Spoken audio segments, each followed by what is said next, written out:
TDP అభ్యర్థుల ప్రకటనపై పవన్ కళ్యాణ్ కీలక వ్యాఖ్యలు చేశారు. సర్దుబాటుకు ముందే అభ్యర్థులను ప్రకటించడం సరికాదన్నారు. పొత్తు ధర్మం ప్రకారం టీడీపీ సీట్లు అనౌన్స్ చేయకూడదని తెలిపారు. లోకేష్ సీఎం పదవి గురించి మాట్లాడినా తాను పట్టించుకోలేదన్నారు పవన్. రాష్ట్ర ప్రయోజనాలు దృష్టిలో పెట్టుకుని మౌనంగా ఉంటున్నట్లు తెలిపారు.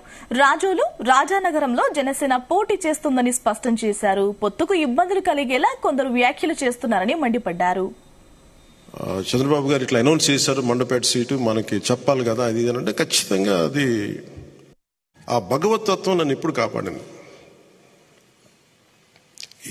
ఈ మాట ఎందుకు నేను ఉటంకిస్తున్నానంటే, నిన్న మండపేట ఇది ప్రత్యేకించి ఎన్నికలకు సంబంధించిన విషయం కాబట్టి మీకు చెప్తా ఉన్నా. మండపేట నుంచి మన నాయకులు చాలా మంది వచ్చి చాలా బాధపడిపోతూ ఉన్నారు. మనం పొత్తులో ఉండి మన చంద్రబాబు గారు ఇట్లా అనౌన్స్ చేశారు, మండపేట సీటు మనకి చెప్పాలి కదా అది అంటే ఖచ్చితంగా అది సరైన విధానంలో చెప్పలేదు. ఖచ్చితంగా అంత మీకు ఏకీపిస్తున్నాను. చాలా ఇబ్బంది పడ్డారు అందరూ. మనకి మండపేట లాంటి నియోజకవర్గంలో పోయినసారే ఒక 18% ఓటు ఉంది. అది ఈ రోజున చాలా బలమైనటువంటి అబౌవ్ 23, 28 ఎగ్జాక్ట్ చెప్పండి 28 దాదాపు 26 నుంచి 27 ఒక 10% పెరిగింది పోయిన దానికి ఈసారికి. నేనేం చెప్పానంటే వాళ్ళందరికీ, నేను కేవలం ఒక నియోజకవర్గాన్ని దృష్టిలో పెట్టుకొని మాట్లాడితే నేను నియోజకవర్గపు సంబంధించిన నాయకుడిని అవుతాను. నేను బర్డ్ ఐ వ్యూ అంటే అది విహంగ వీక్షణం ఉంటుందా, లేదంటే బర్డ్ ఐ వ్యూ.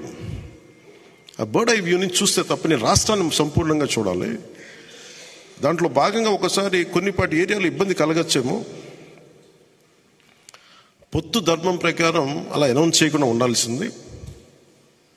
నేను దానికి క్షమాపణలు చెప్తున్నాను. ఖచ్చితంగా నెక్స్ట్ మీటింగ్లో దాని మీద వివరణ ఇచ్చి దాన్ని ఎలా సరిదిద్దాలో సరిదిద్దుతాం అని ఒక మాట ఇచ్చి పంపించాను. అలాగే వాళ్ళు అన్నది కూడా ఏంటంటే, మన నాయకులు కూడా ఇప్పటికీ 2 సీట్లు అనౌన్స్ చేశారు, మరి ఇది పొత్తు ధర్మమేనా నన్ను అడిగితే అట్లా కొన్ని ప్రత్యేక పరిస్థితులు ఉంటాయి, వాళ్ళు కూడా మనం అర్థం చేసుకోవాలి కదా. 4 దశాబ్దాలు సుదీర్ఘ అనుభవం వ్యక్తులు, ఒంటరిగా వాళ్ళ సొంత పార్టీ నడిపిన వ్యక్తులు. ఒక్కోసారి ఎట్లా ఉంటుందంటే, పొత్తు ఆ సైజు వ్యక్తులకి ఒక ఇరుకు చొక్క అథారిటీ దారేదులో చెప్తూ ఉంటాం. ఒక బలమైన వ్యక్తికి సరిపోయిన కోటేస్తే కొంచెం ఇరుగ్గా ఉంటుంది కదా, టైట్గా ఉంటుంది. అలాగే ఒకసారి పొత్తు ఆ స్థాయి నాయకులకి చాలా ఇబ్బందిగా ఉంటుంది ఒక్కోసారి. కానీ వాస్తవాలు వేరుంటాయి, క్షేత్రస్థాయి పరిస్థితులు వేరుగా ఉంటాయి. అందుకని ఒక్కోసారి అనుభవం ఇటు ఒకసారి గబుక్కుని ఒక మాట అన్నిస్తుంది. లోకేష్ గారు ఆ రోజు మా నాన్నగారు ముఖ్యమంత్రి ఎన్ని అన్నా కానీ ఇవన్నీ నేను ఎందుకు దాన్ని పెద్ద మనసుతో వదిలేస్తానంటే, ఒక పార్టీని 3 దశాబ్దాలు నడిపి 3 సార్లు ముఖ్యమంత్రులుగా ఉండి అలాంటి కుటుంబం నుంచి వచ్చిన వ్యక్తులు సహజంగా గబుక్కుని ఒక మాట వచ్చేస్తుంది. దాన్ని రాష్ట్ర ప్రయోజనాలను దృష్టిలో పెట్టుకొని జగన్ అనే వ్యక్తి ఇంకొకసారి వస్తే రాష్ట్రం అధోగతికి పాలవుతుంది అన్న ఒక్క ఆలోచన నన్ను చాలాసార్లు రెస్పాండ్ కానివ్వకుండా చేస్తుంది. ఆ భగవతత్వం నన్ను ఎప్పుడు కాపాడింది. ఈ మాట ఎందుకు నేను ఉటంకిస్తున్నానంటే, నిన్న మండపేట టీడీపీ అభ్యర్థుల ప్రకటనపై పవన్ కళ్యాణ్ కీలక వ్యాఖ్యలు చేశారు. సర్దుబాటుకు ముందే అభ్యర్థులను ఎలా అనౌన్స్ చేస్తారంటూ ఆయన కీలక వ్యాఖ్యలు చేశారు. దీనికి సంబంధించిన అప్డేట్స్ తెలుసుకుందాం మా ప్రతినిధి సాయిని అడిగి. సాయి, గాయత్రి, ఈరోజు రిపబ్లిక్ డే వేడుకగా పవన్ కళ్యాణ్ మాట్లాడినటువంటి మాటలలో ప్రస్తుతం టాపిక్ గా మారే విధంగా చెప్పుకోవచ్చు. పొత్తులో భాగంగా టీడీపీ తన పొత్తు నియమాలను పాటించకుండా అభ్యర్థులను ప్రకటించడం పైన పవన్ కళ్యాణ్ ఈ రోజు అట్టుగా మాట్లాడినటువంటి పరిస్థితి ఉంది. వాళ్ళు ఏదైతే ప్రస్తుతం పొత్తులో భాగంగా 2 సీట్లని చెప్పకుండా ప్రకటించారు కాబట్టి తను కూడా 2 సీట్లను ప్రకటిస్తున్నానన్న విధంగా కూడా పవన్ కళ్యాణ్ 2 సీట్లను ప్రకటించడం జరిగింది. అంటే ప్రస్తుతం మరి చర్చలు జరుగుతున్నటువంటి నేపథ్యంలో ఇరు పార్టీ నేతలు ఈ విధంగా తాము ప్రకటించారు కాబట్టి పవన్ కళ్యాణ్ ప్రకటించడం కానీ, లేకపోతే చంద్రబాబు ప్రకటించడం పైన మాత్రం ప్రస్తుతం రాజకీయంగా అయితే పెద్ద ఎత్తున చర్చ జరుగుతున్నటువంటి పరిస్థితి ఉంది. పవన్ కళ్యాణ్ కీలకంగా పొత్తు ధర్మం ప్రకారం ఏకపక్షంగా ఉండకూడదు అనే విధంగా కూడా కీలకంగా మాట్లాడినటువంటి పరిస్థితులు ఉన్నాయి.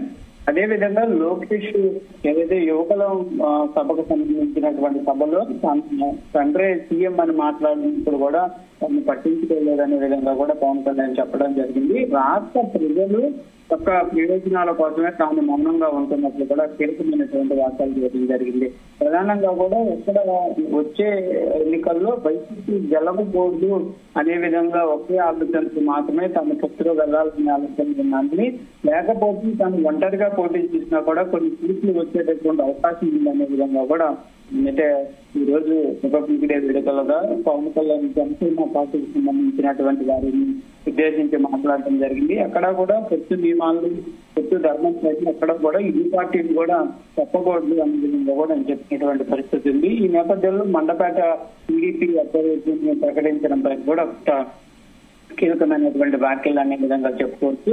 దీంతో పవన్ కళ్యాణ్ కూడా రాజోలు అదేవిధంగా మరొక రాజ్యాంగానికి సంబంధించినటువంటి అభ్యర్థులను తాను జనసేన పార్టీ పోటీ చేయబోతుందనే విధంగా కూడా పేర్కొనడం జరిగింది. మండపేటకి సంబంధించినటువంటి కార్యకర్తలు పూర్తిగా ఇబ్బంది పడ్డారు అనే విధంగా కూడా అయితే చెప్పినటువంటి పరిస్థితి ఉంది. తన దగ్గరికి వచ్చి బాధపడ్డారు, నేను వారికి సారీ కూడా చెప్పాను అనే విధంగా కూడా పవన్ కళ్యాణ్ అయితే గణతంత్ర దినోత్సవ వేడుకల సందర్భంగా కూడా కీలకమైనటువంటి వ్యాఖ్యలు అనే విధంగా చెప్పుకోవచ్చు. మరి చూడాలి, ప్రస్తుతం అయితే ఇరు పార్టీలకు సంబంధించి ఇద్దరిని ప్రకటించినటువంటి నేపథ్యంలో పవన్ కళ్యాణ్ చేసినటువంటి ఈ అనౌన్స్మెంట్ కానీ కీలక వ్యాఖ్యల పైన టీడీపీ ఏ విధంగా మాట్లాడుతుందనేది చూడాల్సినటువంటి పరిస్థితి ఉంది. మరి రానున్న రోజుల్లో ఇటువంటి అంశాల పైన క్లియర్ గా ఉంటారా, లేకపోతే ఇదే వేలో కొనసాగేటటువంటి అవకాశాలు ఉంటాయా అనేది కూడా చూడాల్సినటువంటి పరిస్థితి ఉంది. ఇంకోటి క్లియర్ గా పవన్ కళ్యాణ్ చెప్పినటువంటి పరిస్థితి, రాజకీయాలకు సంబంధించి ఎన్నికల తరుణంలో ప్రతి ఒక్కరికి ఒత్తిడి అనేది ఉంటుంది. ఆ సమయంలో తీసుకోవాల్సినటువంటి నిర్ణయాలు అనేది ఒక రకంగా తీసుకునేటటువంటి పరిస్థితులు ఉంటాయనే విధంగా కూడా తమ కార్యకర్తలకు చెప్పినటువంటి పరిస్థితి కూడా ఉందనే విధంగా చెప్పారు. అయితే ఒక రకంగా పవన్ కళ్యాణ్ కొంత చంద్రబాబుని కార్యకర్తల దగ్గర సపోర్ట్ చేసినప్పటికీ బహిరంగంగా మాట్లాడినటువంటి దాంట్లో మాత్రం కొంత తప్పు పట్టినటువంటి పరిస్థితి ఉందనే విధంగా చెప్పచ్చు. రానున్న రోజుల్లో మరి ఈ అంశాలకు సంబంధించి టీడీపీ జనసేన ఏ విధంగా వెళ్తుందని చూడాలి. ఇంకోటి పవన్ కళ్యాణ్ ఈరోజు ఖచ్చితంగా చాలా మంది తనను ఇన్ని సీట్లలో పోటీ చేయాలి, అన్ని సీట్లలో పోటీ చేయాలనే విధంగా చెప్తున్నారు. కానీ తనకి తెలుసు, నాకు తెలుసు ఏ విధంగా ముందుకు వెళ్ళాలి అనే విధంగా కూడా కీలకంగా మాట్లాడినటువంటి పరిస్థితి అయితే ఉంది. మరి సీట్ల సర్దుబాటుకి సంబంధించినటువంటి అంశం పైన పవన్ కళ్యాణ్ రోజుల్లో టీడీపీకి ఉన్న షరతులను పెట్టి ముందుకు వెళ్ళేటటువంటి అవకాశం ఉంటుందా, లేకపోతే క్లియర్గా ప్రస్తుతం ఉన్నటువంటి విధానంలోనే ముందుకు వెళ్ళేటటువంటి అవకాశం ఉంటుందా అనేది కూడా చూడాల్సినటువంటి పరిస్థితి ఉంది. గాయత్రి సాయి, టీడీపీ మిత్రపక్షంగా ఉంది టీడీపీ జనసేన కూడా. టీడీపీ అరకు మండపేటలో అభ్యర్థులను అనౌన్స్ చేసింది. సో ప్రత్యేక పరిస్థితుల్లో నేను రాజోలు రాజానగరం అభ్యర్థులను అనౌన్స్ చేస్తున్నాను, ఆ రెండు నియోజకవర్గాల్లో కంపల్సరీ జనసేనే పోటీ చేస్తుందంటూ ఆయన స్పష్టం చేశారు. కానీ ఇది బయటికి అంటే ఇలా చేసి ఉండకూడదు అన్న వ్యాఖ్యలు కాస్త ఏమైనా డిఫరెన్సెస్ వచ్చాయా అన్న విధంగా బయటకు వెళ్తున్నాయి. సో ఎలా ఉంది సిచ్యువేషన్ అసలు? అదే పవన్ అయితే ఈ అనౌన్స్మెంట్ చేసేటటువంటి సమయంలో ఎందుకు అనౌన్స్మెంట్ చేయడం జరిగిందనే దానికి సంబంధించిన దానిపైన ఒక క్లారిటీ ఇవ్వడం జరిగింది.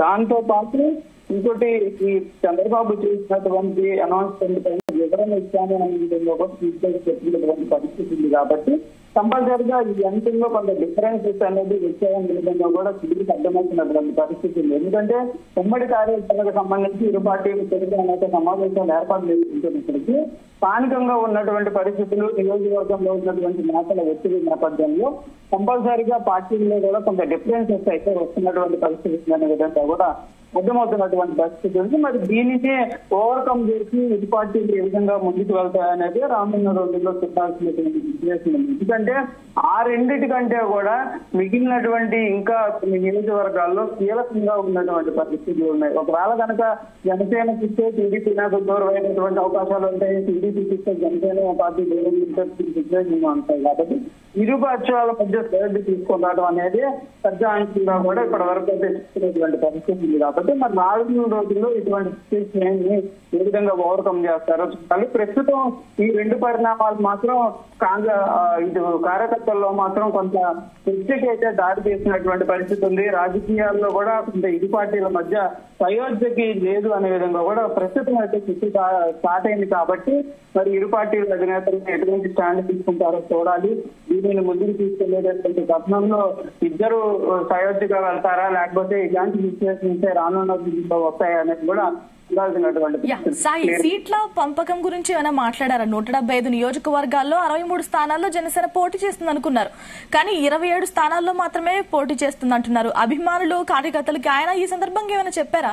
ఎందుకంటే తెలంగాణలో పూర్తి స్థాయిలో వెళ్ళలేదు, ఆంధ్రాలో పూర్తి స్థాయిలో వెళ్ళాలి అని భావించారు. సో అభిమానుల గురించి ఏమైనా మెసేజ్ ఇచ్చారా? అంటే మొదట మాట్లాడినప్పుడు తమకి ఎన్ని తీసుకోవాలనే దానికి సంబంధించి నాకు తెలుసు అనే విధంగా పవన్ కళ్యాణ్ చెప్పడం జరిగింది. 50 సీట్లు తీసుకోండి, 60 సీట్లు తీసుకోండి అని ఒక్కొక్కసారి మాట్లాడుతున్నారు. నాకేమీ తెలియదు అనే విధంగా చాలా మంది మాట్లాడుతున్నటువంటి పరిస్థితి ఉంది. ఏమీ తెలియకుండా నేను రాజకీయాల్లోకి రాలేదు అనే విధంగా క్లియర్ గా పవన్ కళ్యాణ్ ఈ రోజైతే మాట్లాడినటువంటి పరిస్థితి ఉంది. నేను ఒక్కటికి ఎందుకు వెళ్ళట్లేదని దానికి సంబంధించి తనకు అవగాహన ఉంది అనే విధంగా కూడా ఆయన చెప్పినటువంటి పరిస్థితి. 2019 ఎన్నికల్లో 150 స్థానాల్లో పోటీ చేస్తే 18 లక్షల ఓట్లను సంపాదించాం. ప్రస్తుతం సింగిల్ గా వెళ్తే ఎన్ని సాధిస్తాము అనే దానిపై క్లారిటీ ఉంది. కాకపోతే ప్రభుత్వాన్ని ఏర్పాటు చేయలేము కాబట్టి వ్యక్తిలో భాగంగా ముందుకు వెళ్తున్నటువంటి పరిస్థితి ఉంది.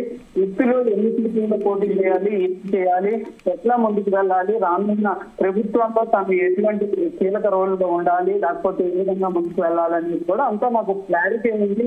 ప్రతి ఒక్కళ్ళు దీనిపైన మాట్లాడేటటువంటి ప్రయత్నం చేయొద్దు అనే విధంగా కూడా ఆయన క్లియర్ గా అయితే మాట్లాడినటువంటి పరిస్థితి ఉంది. పొత్తు లాంఛనానికి సంబంధించిన దానిపైన వివరణ ఇచ్చారు, కానీ సీట్లకు సంబంధించి ఎన్ని సీట్లలో పోటీ చేయబోతున్న దానిపైన మాత్రం పవన్ కళ్యాణ్ ఒక రకంగా ఒక ఆగ్రహంతో పాటు అభిమానులకి సంబంధించి ఒక కీలకమైనటువంటి వ్యాఖ్యలు కూడా చెప్పుకోవచ్చు. Right Sai, thank you. పొత్తు ఆ సైజు వ్యక్తులకి ఒక ఇరుకు చొక్కమైన అథారిటీ దారేదులో చెప్తూ ఉంటాం.